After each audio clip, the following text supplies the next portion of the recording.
I've only been working a month at this job, and it's already been the worst experience I've ever had in a working environment. My manager is a complete prick, my pay is minuscule, and dealing with customers is obnoxious. I should have tried in school. The saying, reap what you sow, has never been more apparent than it is now. Thing about high school that I always took for granted, at least you got to see people and talk to them every day, and you never got that true feeling of loneliness. It's only when you go out into the real world and live on your own that you begin to realize how alone you truly are. My life consists of living in an apartment, smoking and selling bud, and playing PUBG until I finally have to get off my ass and work at 7-Eleven. I recently got moved to the night shift, and at night usually there are very few people who show up. It's always the same characters, the guy working late and getting a coffee, the high school kids attempting to buy vapes and cigarettes underage, and the stoned guy buying chips. Usually I just put on a podcast on my phone and drown it all out. This guy came in a couple days ago while I was sitting down with my headphones in. I was listening to the No Sleep podcast, and I look outside the glass door to see this guy in a business suit, staring inside the 7-Eleven in the middle of the street. I looked at him for a little bit, just me and him making eye contact, and then I sat down and passed him off as some idiot high out of his mind, or some teenager doing a stupid prank. Guy came in, and after a minute of looking around the place just started talking to himself. The guy sounded like he was doing some infomercial or something. He would say things like, "Have you ever felt nauseous? Anxious? Scared? It's 3 in the morning and you're scared to run. But don't be afraid. There's an easy solution. There's never been a better time to try this new amazing product. It gives you the quick and easy way to not feel scared. Hello. My name is Jack Conway, and I've been with this company for years. Let me tell you, this product is one of the best I've ever had. If you are listening, please call now. At 1-800. If you call now, you can get an extra 12% off. Please call now, at 1-800. If you call in the next 15 minutes, we'll send you a free." He just kept going on like this until finally I interrupted him and said, "Excuse me, are you okay?" He just stared at me and kept saying the phone number. I finally had enough and called it. What happened fucked me up for life. As soon as I called that number, I felt this rush of electricity enter my body and my entire reality shifted. I was no longer in whatever realm we call our world. Everything was hazy, black and white, and distorted. The man who was standing there had become a black figure and took my phone and ran out the door. I was still in the 7-Eleven, and I could see a shining bright light. It was like a fever dream as I left and walked around outside. The sky was gray, with black clouds. I could see it was daytime, and I ran around town trying to find someone to talk to. The streets were empty, no cars, no people, and it was absolute silence. I was panicking, and I had no idea where I was. I saw the black figure in the distance. It was the outline of a person, and I screamed out to him. The guy shifted his body slightly and remained motionless. I began to run towards him, but with every step closer he seemed farther away. I've never done shrooms, LSD, or any type of psychedelic drug, but if I ever had a bad trip, this is what I imagine it would be like. After what seemed like forever, the man finally moved and ran into a house. The door was wide open, and I went into it. It seemed like somebody's home, and as I ran up the stairs, I could see doors start to open. I could feel something pulling at my arm and trying to drag me down.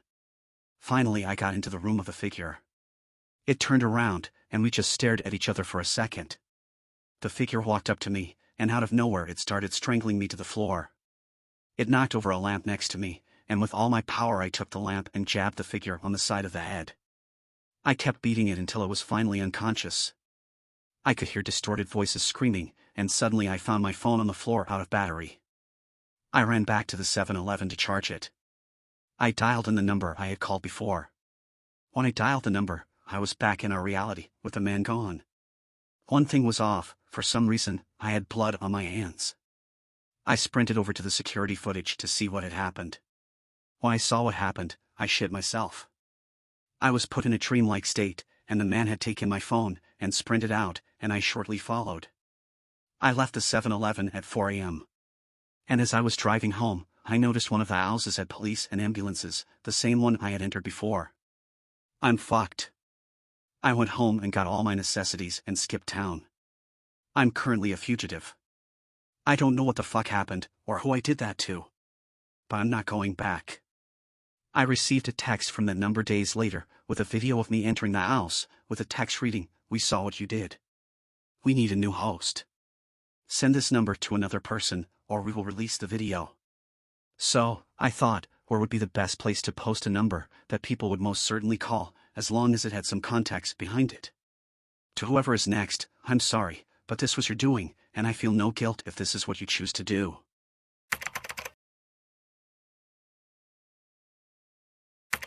Traveling has always been my passion.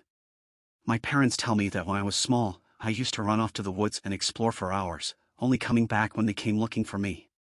It was manageable at first, but as I grew older and more confident, my wandering habit started to become a real problem.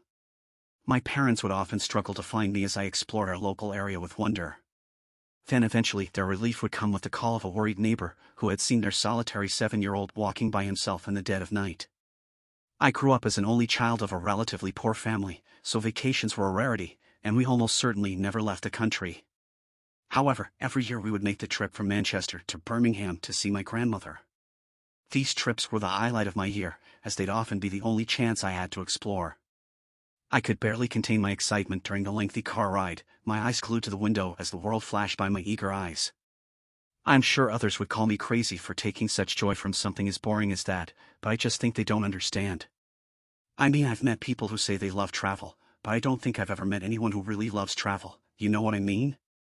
Nobody really understands what it truly means to be on the move, leaving responsibility behind and casting doubts to the wind. I know how narcissistic that must sound, but it's the truth as I see it. As an adult, I live to travel.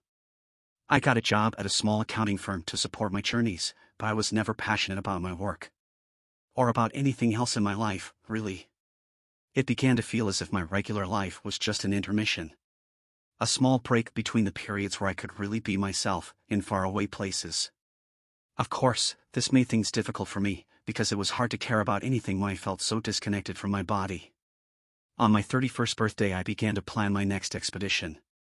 My target this time was Asia. I planned to take a few weeks backpacking through Vietnam, before moving on to Thailand, Cambodia and Laos, with the main event taking place in Japan. I'd been several times in the past, but never enough that it felt like I'd really experienced it. I planned to spend time around the different regions and end the trip in Tokyo.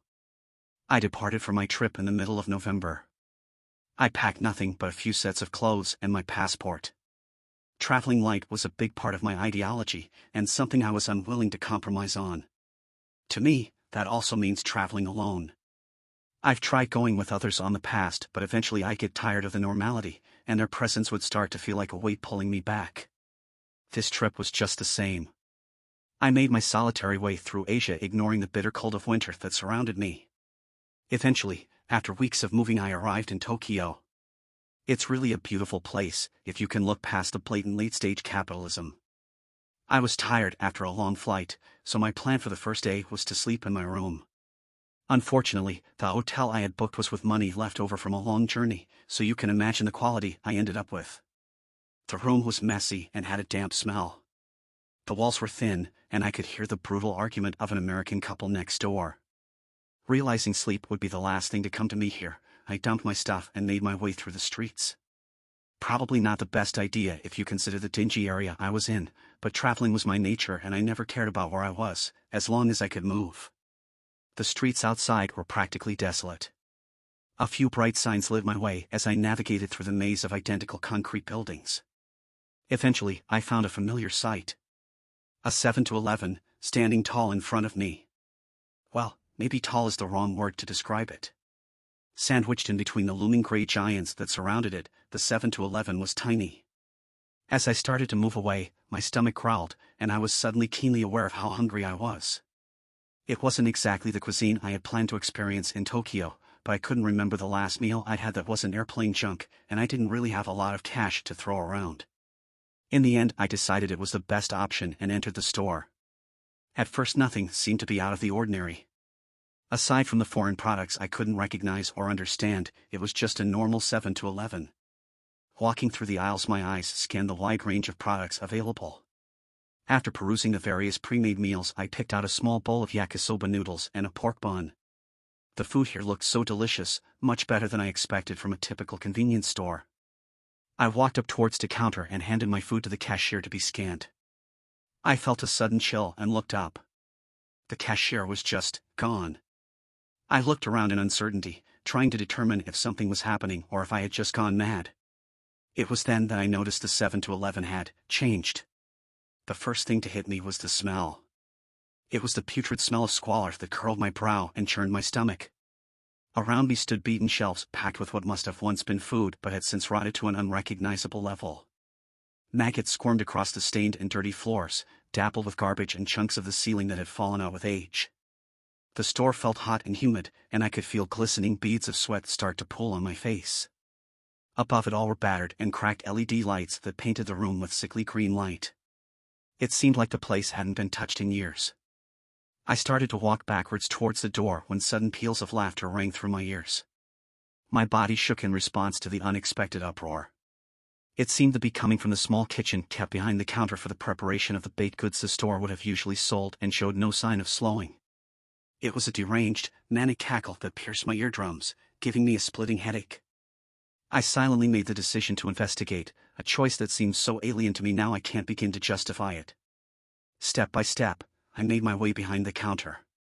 The howling laughter grew in volume as I approached.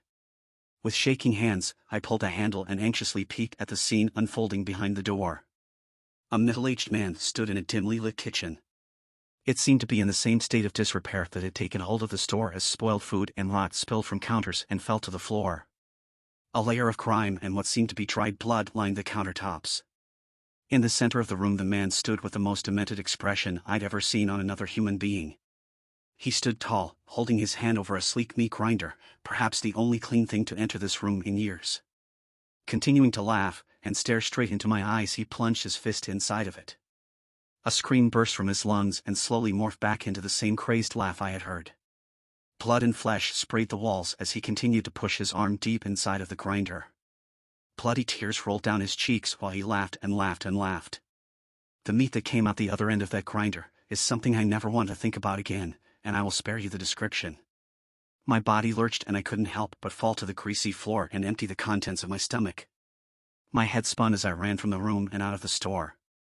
I could still hear the pained laughter deep inside my ears, blocking out all else around me. I returned to my hotel, and I'm not ashamed to say that I cried. For hours I sat motionless beside my door trying desperately to process the events that had just taken place. I canceled the remainder of my trip and went home the day after. I didn't bother to report what I had seen to the police, as I knew this was something beyond human comprehension. That didn't stop me from doing my own research, and what I found will haunt me forever. That 7-Eleven closed down 20 years ago after a scandal involving the owner of the location. From what I could tell, it appears the owner had been feeding himself to the customers through the meat buns prepared in store. It took staff a while to notice, but when they did, the store was closed on the spot and left untouched for 20 years. I still don't understand what happened to me that day, but needless to say I haven't been traveling since.